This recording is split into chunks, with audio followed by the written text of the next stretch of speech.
Assalamualaikum, dear students. Welcome to the Dr. Abdullah Academy, the most powerful series, physics series of the year. Students, I hope you are all good and doing well in your life. Students, आज हाजिर हुए हैं हम एक नए और interesting topic के साथ जो है टेम्परेचर एंड इंटरनल एनर्जी। और इस टॉपिक में हम देखेंगे कि जो टेम्परेचर और इंटरनल एनर्जी के अंदर क्या डिफरेंस है। और इंटरनल टेम्परेचर का तो हम पीछे कवर अप कर रहे हैं, और इसमें हम देखेंगे कि इंटरनल एनर्जी जो है वो किसको स्टैंड आउट करती है। इस पूरे टॉपिक में हमारे साथ जुड़िए रहिएगा और हम आपके हर एक जो ब्लर वाला पॉइंट है उसको क्लियर कर देंगे। इस टॉपिक को कवर होने के बाद आपको जो हर पॉइंट है वो बिल्कुल क्लियर हो जाएगा और आपके सारे कॉन्सेप्ट्स क्लियर हो जाएंगे। तो चलिए विदाउट वेस्टिंग एनी टाइम हम अपने टॉपिक को प्रॉपर्ली तौर पर स्टार्ट करते हैं। बिस्मिल्लाहिर्रहमानिर्रहीम, रब्बी ज़िदनी इल्मा, रब्बी ज़िदनी इल्मा, रब्बी ज़िदनी इल्मा, आमीन आमीन आमीन। विद दिस ब्यूटीफुल दुआ हम अपने लेक्चर को स्टार्ट करने जा रहे हैं। We know that matter is composed of molecules which are always in motion. Students, इसमें बताया जा रहा है कि जो मैटर के मॉलिक्यूल्स होते हैं, जहाँ पर भी मैटर का लफ्ज़ आना है स्टूडेंट्स, आपने तीन चीज़ें अपने माइंड में रखनी है। क्योंकि हम प्रीवियस लेक्चर में भी अच्छे से कवर कर रहे हैं कि मैटर की बेसिकली तीन हालतें होती हैं और चौथी हालत भी कंसीडर की जाती है। तीन हालतें कौन कौन सी हैं? सॉलिड, लिक्विड और गैस। यहाँ जहाँ पर भी मैटर का लफ्ज़ आए आपने तीनों लफ्ज़ों को अपने माइंड के अंदर लाजमी रखना है, सॉलिड, लिक्विड एंड गैस। कहता है कि जो मैटर है वो कंपोज्ड होता है मॉलिक्यूल्स पर जो कि हमेशा मोशन में रहते हैं, यानी चाहे वो सॉलिड है, चाहे लिक्विड है, चाहे गैस है, और इनके अंदर मॉलिक्यूल्स हमेशा मौजूद होते हैं तीनों के अंदर। और वो कभी भी रेस्ट में नहीं रहते बल्कि वो हमेशा मोशन करते रहते हैं किसी भी फॉर्म में। और ये जो मोशन है ये टेम्परेचर और एनर्जी को समझने में हमारी हेल्प करती है। Molecules of a solid are vibrating about their fixed point position. ये भी हम पीछे पॉइंट क्लियर कर रहे हैं कि जो सॉलिड के मॉलिक्यूल्स होते हैं चूँकि वो अपने जो पोजीशन होती है वहाँ पर फिक्स्ड होते हैं और इनके दरमियान जो है वो स्पेसिंग बिल्कुल भी नहीं होती, ये एक दूसरे के साथ बाउंड होते हैं और इसकी वजह से ये बस अपनी ही जगह पर रहते हुए थोड़ा बहुत आगे की तरफ इस तरह वाइब्रेट करेंगे और इसलिए जो इनकी मोशन होगी उसको हम वाइब्रेटरी मोशन कहेंगे। The molecules of a liquid are sliding one over the other and those of gases are randomly moving। यानी जो लिक्विड के मॉलिक्यूल्स हैं वो तो थोड़ा बहुत मूव कर लेंगे, जैसे एक दूसरे के ऊपर स्लाइड कर रहे हैं, क्योंकि ये आज़ाद होते हैं और फ्रीली जो है फ़्लो भी कर सकते हैं। और जो गैस के मॉलिक्यूल्स होते हैं वो बिल्कुल फ्री होते हैं और जिस मर्ज़ी डायरेक्शन को इजीली या फ्रीली मूव कर सकते हैं और इनकी जो मूवमेंट होती है वो बिल्कुल रैंडम होती है। The molecules possesses kinetic energy on account of their motion. यानी जो मॉलिक्यूल्स काइनेटिक एनर्जी रखते हैं वो अपनी मोशन के लिहाज से रखते हैं, यानी जितनी उनकी मोशन तेज़ होगी, जितनी तेज़ी के साथ वो मूवमेंट कर रहे होंगे, उनकी जो काइनेटिक एनर्जी होगी वो उतनी ही हाई होगी। यानी जो काइनेटिक एनर्जी है वो मूवमेंट के या स्पीड के डायरेक्टली प्रोपोर्शनल होती है। जितनी स्पीड ज़्यादा होगी उतनी जो काइनेटिक एनर्जी है वो भी ज़्यादा होगी। ये दोनों एक दूसरे के साथ क्या है? डायरेक्टली रिलेशन में है। और आगे देखिए, potential energy is also associated with molecules. कहता है कि पोटेंशियल एनर्जी भी मॉलिक्यूल्स के अंदर मौजूद होती है because of their attractive forces. उनकी फोर्स ऑफ अट्रैक्शन की वजह से स्टूडेंट ये भी पॉइंट हम प्रीवियस लेक्चर में कवर अप कर रहे हैं कि मॉलिक्यूल्स के अंदर दो तरह की फोर्सेस होती हैं। एक होती है student, first one is kinetic energy and second one is potential energy. Kinetic energy is present due to the motion and potential energy is present due to the intermolecular forces between the molecules. यानी जो kinetic energy है वो motion की वजह से molecules के in between होती है और जो सेकंड वन पोटेंशियल एनर्जी है वो इंटरमॉलिक्यूलर फोर्सेस की वजह से मॉलिक्यूल्स के दरमियान पा जाती है। अब इंटरमॉलिक्यूलर फोर्स क्या बला है? ये जो है मॉलिक्यूल्स के दरमियान इस तरह समझ लें कि ये मॉलिक्यूल्स को एक दूसरे के साथ जोड़े रखती है। ये एक ऐसी फोर्स है जो मॉलिक्यूल्स को जुदा नहीं होने देती। आगे देखिए स्टूडेंट्स, यहाँ पे उसने इंटरनल एनर्जी की डेफिनेशन को बताया है तो उसको आप हाईलाइट कर लीजिए। जब भी आप पढ़ने बैठते हैं या आप लेक्चर को सुनने बैठते हैं तो अपने पास एक रफ़ कॉपी, एक पेंसिल और एक हाइलाइटर लाजमी रखिएगा, ताकि जब हम हाईलाइट करते हैं किसी चीज़ को तो वो पूरे पेज पर एक प्रॉपर हमें नज़र आ रहा होता है, तो वो याद करना और बहुत ज़्यादा अट्रैक्टिव हो जाता है, जिसकी वजह से हाईलाइट की हुई चीज़ कभी नहीं भूलती। तो ये चीज़ों को जो है मेमोरी उनकी रखने के लिए, मेमोरी के अंदर उसको सेव रखने के लिए ये भी एक ट्रिक होता है चीज़ों को हाईलाइट करना। स्वाब जो भी डेफिनेशन हो, कोई भी एग्जांपल हो, कोई भी आप फार्मूला हो, नज़रों के आगे से गुजरे तो उसको फ़ौरन से हाईलाइट कर लीजिए ताकि वो अट्रैक्टिव हो जाए और जो है आपके लिए बिल्कुल इसको याद रखना या मेमोरी में सेव रखना ईजी हो जाए। The sum of kinetic and potential energies of the molecules of an object is called its internal energy. Students, हम ऊपर काइनेटिक एनर्जी को भी कवर कर रहे तो कि वो क्या होती है, वो होती है किसी भी मॉलिक्यूल की मोशन की वजह से। फिर हमने पोटेंशियल एनर्जी को भी पढ़ा कि वो क्यों होती है, वो इंटरमॉलिक्यूलर फोर्सेस की वजह से होती है। कहता है कि जो इन दोनों का अगर हम सम कर लें तो हमारे पास इंटरनल एनर्जी आ जाएगी, यानी कि जो मॉलिक्यूल्स की इंटरनल एनर्जी होगी वो किसकी इक्वल होगी, तो sum up of all kinetic and potential energy का जो सम अप होगा वो हमारे पास इंटरनल एनर्जी के बराबर होगा। यानी उसकी टोटल एनर्जी, काइनेटिक एनर्जी और पोटेंशियल एनर्जी, ये दोनों एनर्जी ऐसी एनर्जीज़ हैं जो कि किसी भी मॉलिक्यूल्स के अंदर मौजूद हो सकती हैं। जब हम इन दोनों को सम अप कर लेंगे तो हमारे पास टोटल एनर्जी आ जाएगी जो कि क्या होगी, इंटरनल एनर्जी होगी। आगे देखिए स्टूडेंट्स, यहाँ पे वो इंटरनल एनर्जी की हमें थोड़ी बहुत एक्सप्लेनेशन बताएगा कि when we heat a substance, के जब हम किसी भी सब्सटेंस को गर्म करते हैं, उसको टेम्परेचर देते हैं तो क्या होता है, it's molecular motion becomes more vigorous, के उसकी जो मॉलिक्यूल्स की जो हरकत है या जो उसकी मोशन है वो बहुत ज़्यादा तेज़ हो जाती है। मॉलिक्यूल्स तेज़ी से मूवमेंट करना शुरू कर देते हैं। बिकॉज ऐसा क्यों, जो उनकी मोशन होती है बिकम्स मोर विगरस, उनकी जो मोशन बहुत तेज़ हो जाती है। Which means an increase in its internal energy, जिसका मतलब है कि इनकी जो इंटरनल एनर्जी है वो बढ़ जाती है। स्टूडेंट्स, हमने देखा कि जो इंटरनल एनर्जी है वो किसके बराबर होती है, काइनेटिक एनर्जी और पोटेंशियल एनर्जी के सम के बराबर होती है। तो गौर करिए कि जब हम हीट देंगे मॉलिक्यूल्स को तो उसकी जो काइनेटिक एनर्जी है वो बढ़ेगी, क्योंकि काइनेटिक एनर्जी मोशन के डायरेक्टली प्रोपोर्शनल होती है। जितनी स्पीड ज़्यादा होगी उतनी काइनेटिक एनर्जी ज़्यादा होगी। और जब हम हीट देंगे तो जो गैस के या किसी भी सब्सटेंस के मॉलिक्यूल्स होंगे वो एनर्जी गेन करेंगे और मूव करना शुरू हो जाएंगे। जैसे आप देखते हैं कि जब हम चूल्हे के ऊपर पानी गर्म करने के लिए रखें तो कुछ देर बाद जब पानी उबलना शुरू होगा तो मॉलिक्यूल्स किस तरह मूव कर रहे होते हैं, रैंडमली ऊपर नीचे जा रहे होते हैं। इसी तरह जब दूध को हम बॉयल करते हैं तो तब भी हमें ये चीज़ देखने को मिलती है। सो मॉलिक्यूल्स जो हैं वो एनर्जी गेन करते हैं और रैंडमली तौर पर मूवमेंट वो स्टार्ट कर देते हैं। ये क्यों होता है कि उनकी जो काइनेटिक एनर्जी है वो बढ़ जाती है। तो जब काइनेटिक एनर्जी बढ़ेगी तो आफ्टर ऑल जो इंटरनल एनर्जी है वो भी इंक्रीज़ होगी। As a result temperature of the substance rises, तो रिज़ल्ट ओवरऑल इसका क्या निकलता है कि जो टेम्परेचर है सब्सटेंस का वो बढ़ जाता है। यानी कि रिज़ल्ट क्या निकला कि किसी भी चीज़ को हीट करने के से उसका जो टेम्परेचर है वो बढ़ जाता है। यानी जो रिलेशन है मोशन का वो डिपेंड करता है या डायरेक्टली प्रोपोर्शनल होता है हीटिंग पर, ठीक है।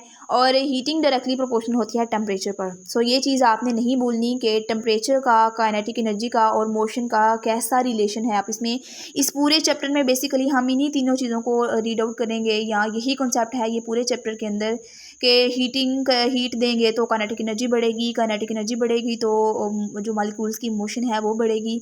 सो ये 3-4 चीज़ें हैं, ये आपस के अंदर इस तरह से रिलेट कर रही होती हैं। The heat energy transferred to a body increase the internal energy of its molecules due to which its temperature rises। और जब टेम्परेचर राइज होगा तो फिर क्या होगा कि जो बॉडी की हमने जो उस बॉडी को हीट दी है और उसकी इंटरनल एनर्जी को बढ़ा देती है। यानी यही रीज़न है कि जब हम पानी को बॉयल करते हैं तो मॉलिक्यूल्स जो हैं वो बहुत फास्ट मूव करने लगते हैं, ज़्यादा उनके दरमियान कोलिजन हो रही होती है, जिसकी वजह से ओवरऑल जो टेम्परेचर है वो इंक्रीज़ हो जाता है। यानी जब किसी भी सब्सटेंस को दी गई हीट जो है उस मॉलिक्यूल्स की इंटरनल एनर्जी को बढ़ा देती है, यानी उसकी जो काइनेटिक एनर्जी है वो बढ़ जाती है और उससे क्या होता है कि उसका जो टेम्परेचर है वो भी राइज हो जाता है। आगे देखिए स्टूडेंट्स, रिमेंबर दैट, कहता है कि इस चीज़ को आपने याद रखना है, ये एक रिमेंबरिंग पॉइंट है। कौन सा पॉइंट है देख लेते हैं। It is not true to say that a substance contains heat, ये कहना दुरुस्त नहीं है कि किसी सब्सटेंस के अंदर हीट होती है। क्यों स्टूडेंट, ऐसा दुरुस्त क्यों नहीं है? हम ये नहीं कह सकते कि किसी सब्सटेंस के अंदर हीट मौजूद है, क्योंकि स्टूडेंट्स हमने यहाँ हीट की डेफिनेशन पढ़ी कि हीट वो एनर्जी है या हम उस एनर्जी को हीट कहेंगे जब वो एक बॉडी से दूसरे बॉडी के अंदर ट्रांसफ़र होगी। लेकिन जब एक कोई हीट है वो एक ही बॉडी के अंदर मौजूद है, वो ट्रांसफ़र नहीं हो रही, तो हम इसको हीट नहीं कहेंगे, ठीक है। हीट वो एनर्जी है जो एक बॉडी से जब दूसरी बॉडी में जाएगी तो फिर वो हीट बनेगी। जब एनर्जी एक बॉडी के अंदर स्टिल मौजूद है, वो इधर उधर नहीं जा रही, तो उसको हम हीट नहीं करेंगे और उसको हम क्या कहेंगे, the substance contain internal energy. उसको हम यही सिंपल कहेंगे कि सब्सटेंस के अंदर इंटरनल एनर्जी मौजूद है, क्योंकि जो हीट होती है वो स्टोर्ड एनर्जी नहीं होती। हीट जब स्टोर होती है तो जब एनर्जी स्टोर होती है तो उसको हीट नहीं कहा जा सकता। हीट उसी शक्ल में बनेगी जब वो एक बॉडी से दूसरी बॉडी के अंदर ट्रांसफ़र होगी। जब बॉडी एक ही बॉडी के अंदर मौजूद होगी तो उसको हम हीट नहीं कहेंगे, बल्कि हम उसको कहेंगे कि इसके अंदर क्या मौजूद है, इंटरनल एनर्जी मौजूद है। The word heat is used, कहता है हीट वाला वर्ड हम उस वक्त यूज़ करेंगे when referring to the energy actually is transit from hot to cold body. वही बात कि जब हीट या जब एनर्जी एक बॉडी से दूसरी बॉडी के अंदर ट्रांसफ़र होगी तो हम उसी वक्त कहेंगे कि ये इसके अंदर हीट मौजूद है। जबकि जो स्टोर्ड एनर्जी है उसको हम हीट बिल्कुल भी नहीं कहेंगे, उसको हम क्या कहेंगे, इंटरनल एनर्जी कहेंगे। सो स्टूडेंट, यहाँ पर एक इंपॉर्टेंट MCQ ये भी बन सकता है, वो आपसे पूछ सकता है कि जो किसी बॉडी की स्टोर्ड एनर्जी को हम क्या कह सकते हैं।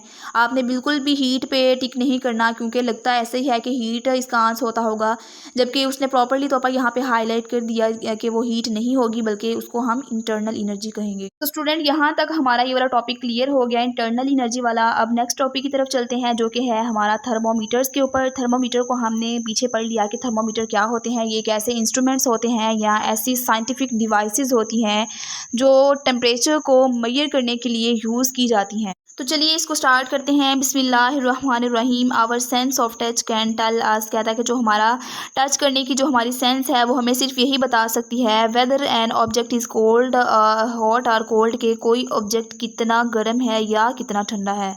It gives an idea about the object temperature but we can not measure the actual temperature of, देखिए ये सिर्फ हमें एक हिंट देता है टेम्परेचर के बारे में, अंदाज़ा सिर्फ देता है कि कोई बॉडी गर्म है या ठंडी है। सिर्फ हम टच करने से एक्चुअल टेम्परेचर को मेजर बिल्कुल भी नहीं कर सकते।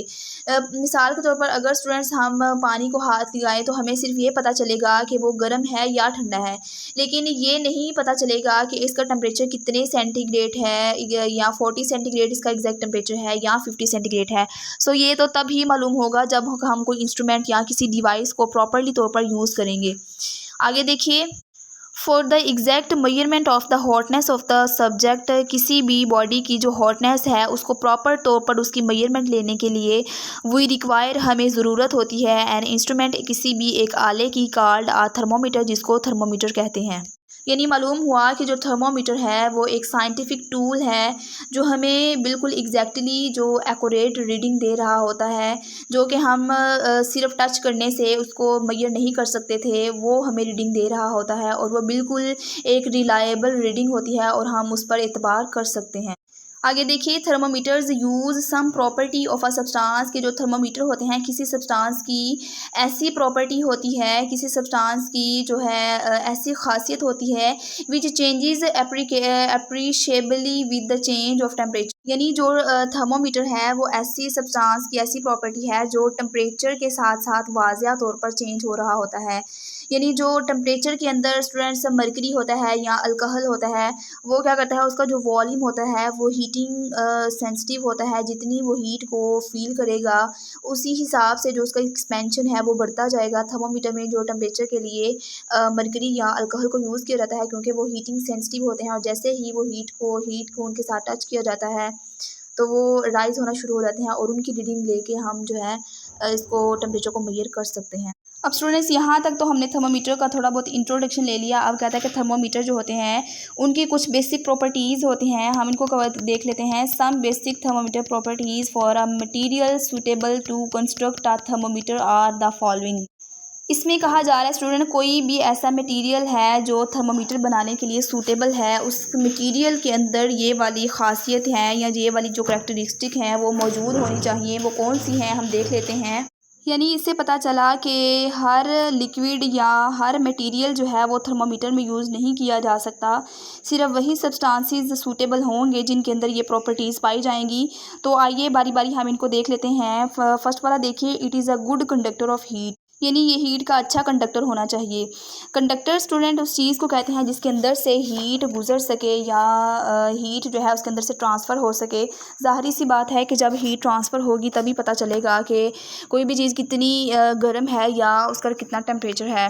तो इसीलिए जो ये थर्मामीटर है इनके लिए ऐसे मटेरियल को यूज़ किया जाना चाहिए जो कि हीट के अच्छे कंडक्टर हों, ताकि जिस सब्सटेंस को हम यूज़ कर रहे हैं वो जल्दी गर्म या ठंडा हो सके और एक्यूरेट रीडिंग ले सके। Second point is it gives quick response to temperature changes, यानी ये जो टेम्परेचर की चेंजेस पर जल्दी से रिस्पॉन्स दे सके। यानी अगर टेम्परेचर चेंज हो रहा है तो जो लिक्विड है वो फ़ौरन एक्सपेंड कर जाए या थोड़ा सा कॉन्ट्रैक्ट कर जाए और इससे हम जो है टेम्परेचर की एग्जैक्ट रीडिंग को क्विकली तौर पर हम ले सकें। तो ये स्टूडेंट इसकी सेकंड प्रॉपर्टी थी। पहली प्रॉपर्टी क्या थी कि ये अच्छा कंडक्टर होना चाहिए। सेकंड प्रॉपर्टी ये थी कि उसको अच्छा रिस्पॉन्स या जल्दी क्विक रिस्पॉन्स करना चाहिए टेम्परेचर की चेंजिंग्स पर।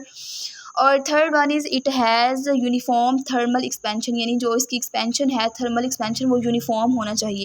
अब यूनिफॉर्म से क्या मुराद है, यानी जितना टेम्परेचर इंक्रीज़ होता है उतना ही जो इसका वॉल्यूम है वो भी प्रोपोर्शनल के साथ इसका वॉल्यूम भी इंक्रीज़ होना चाहिए यूनिफॉर्मली तरीके पर। ये नहीं कि टेम्परेचर जो है बढ़ रहा है और जो इसका मरकरी का जो वॉल्यूम है वो आहिस्ता आहिस्ता कभी रुक जाए, कभी बढ़ जाए, कभी रुक जाए, कभी बढ़ जाए। तो इससे जो टेम्परेचर की एग्जैक्ट वैल्यू है वो फाइंड आउट नहीं की जा सकती। इसलिए ये भी इसकी एक प्रॉपर्टी है कि उसको यूनिफॉर्म तौर पर एक्सपेंड करना चाहिए। It has high boiling point, इसका जो बॉइलिंग पॉइंट है वो भी हाई होना चाहिए। अब ये प्रॉपर्टी क्यों है, ताकि जो हाई टेम्परेचर वाले सब्सटेंसेस हैं उसका जब टेम्परेचर फाइंड आउट करने लगे तो ये लिक्विड स्टेट में ही रहे और एवेपोरेट ना हो। यानी जो इसके अंदर हमने मटेरियल यूज़ किया है जो मरकरी है तो उसका जो बॉइलिंग पॉइंट है वो हाई होना चाहिए। यानी जब हम किसी इसको, क्योंकि ये टेम्परेचर मेजर करने के लिए यूज़ किया जाता है तो इसलिए हमने इसको गर्म चीज़ों के अंदर इस्तेमाल करना है और इसको खुद जो है अपने सेल्फ में हाई बॉइलिंग पॉइंट होना चाहिए इसका, ताकि अगर हम इसको गर्म चीज़ों के साथ भी यूज़ करें तो इसका जो बॉइलिंग ये जो मटेरियल है ये जल्दी बॉयल होना ना शुरू हो जाए। और आगे देखिए student 5 point is it has low freezing point, और इसका फ्रीजिंग पॉइंट कम होना चाहिए ताकि जो सब्सटेंस जब कोल्ड कंडीशन में हो तो ये लिक्विड स्टेट में रहे और कहीं फ्रीज़ ना हो जाए। यानी इसका फ्रीजिंग पॉइंट हाई होना चाहिए ताकि ये फ्रीज जो है लिक्विड केस में ही रहे, ये बॉयल होना ना शुरू हो जाए। और फिर फ्रीजिंग पॉइंट इसका जो है वो लो होना चाहिए ताकि ये लिक्विड स्टेट में ही रहे, जब हम इसको कोल्ड कंडीशन में यूज़ करें तो ये जो है फ्रीज़ ना हो जाए। आगे देखिए student 6 point is it has large expansivity, यानी लो स्पेसिफिक हीट कैपेसिटी, यानी जो इसकी एक्सपेंसिटिविटी है वो ज़्यादा होनी चाहिए और स्पेसिफिक हीट कैपेसिटी होनी चाहिए। अब स्टूडेंट यहाँ पर एक्सपेंसिटिविटी से ये मुराद नहीं कि इसको एक्सपेंसिव होना चाहिए, महंगा होना चाहिए, बल्कि इसका मतलब ये है कि थोड़ी सी हीटिंग पर भी ये जो है इसका जो वॉल्यूम है वो नोटिसेबली तौर पर इंक्रीज़ हो जाए ताकि जो हमें एक प्रॉपर और क्लियर रीडिंग मिल सके। ठीक है, तो आपको यहाँ पे जो एक्सपेंसिटिविटी है उसका मीनिंग क्लियर होना चाहिए कि इसका मीनिंग ये है कि थोड़ी सी मिकदार पर हीटिंग की ये उसका जो वॉल्यूम है वो प्रॉपरली तौर पर इंक्रीज़ होना चाहिए ताकि इसकी प्रॉपर और क्लियर रीडिंग हम ले सकें। 7 point is it does not wet glass, इसका जो ग्लास है उसको वेट नहीं होना चाहिए। कई दफ़ा ऐसा होता है स्टूडेंट जो गर्म चीज़ें होती हैं ना वो भाप की वजह से जो उनका ग्लास होता है वो धुंधला हो जाता है, और अगर इसके अंदर ऐसा ग्लास यूज़ किया जाएगा या ऐसा कुछ यूज़ किया जाएगा तो वो जो ग्लास है वो इसका वेट हो जाएगा, जिसकी वजह से हमें क्लियर रीडिंग जो है वो जो यूज़ नहीं दिख नहीं सकेगी। इसलिए हमने वो वाली ट्यूब इसके अंदर रखनी है या वो वाली ट्यूब हमने यूज़ करनी है और जो बिल्कुल क्लियर हो और वेट ना हो सके, और हमने इसके अंदर वो वाला लिक्विड यूज़ करना है जो स्मूथली मूव करे और कभी भी स्टक ना करे, या जो वो ट्यूब है जो थर्मामीटर की उसके अंदर रुके ना, उसके अंदर कोई भी रुकावट ना हो, उसको स्मूथली मूव करवाए। आगे 8 पॉइंट है इट डज़ नॉट वेपोराइज़, इसको वेपोराइज़ नहीं होना चाहिए। यानी अगर वो जो उसके अंदर हमने सब्सटेंस यूज़ किया है अगर वो वेपोराइज़ होने लगे तो हम थर्मामीटर की जो एक्यूरेट रीडिंग है वो नहीं ले सकेंगे। वेपोराइज़ से मुराद है कि वेपर्स बनकर उड़ जाना बुखारात की शक्ल में, सो इसको वेपोराइज़ नहीं होना चाहिए। इट इज़ विजिबल, ये विजिबल होना चाहिए, यानी जो लिक्विड है उसको क्लियरली नज़र आना चाहिए ताकि हम आसानी से उसकी मेजरमेंट जो है उसको ले सकें। तो स्टूडेंट ये थे 9 पॉइंट, आपको ये अच्छे से याद होने चाहिए। जो है एग्जामिनर ये क्वेश्चन कर सकता है कि प्रॉपर्टीज़, बेसिक प्रॉपर्टीज़ बताएं इसकी, तो आपको कम से कम 4-5 तो लाजमी याद होने चाहिए। तो स्टूडेंट यहाँ तक था हमारा आज का लेक्चर। मिलते हैं नेक्स्ट लेक्चर में, जो क्या होगा हमारा लिक्विड इन गैस थर्मामीटर। तब तक के लिए अपना ख्याल रखिएगा, अपने प्यारों का ख्याल रखिएगा। अल्लाह हाफिज़, बाय बाय।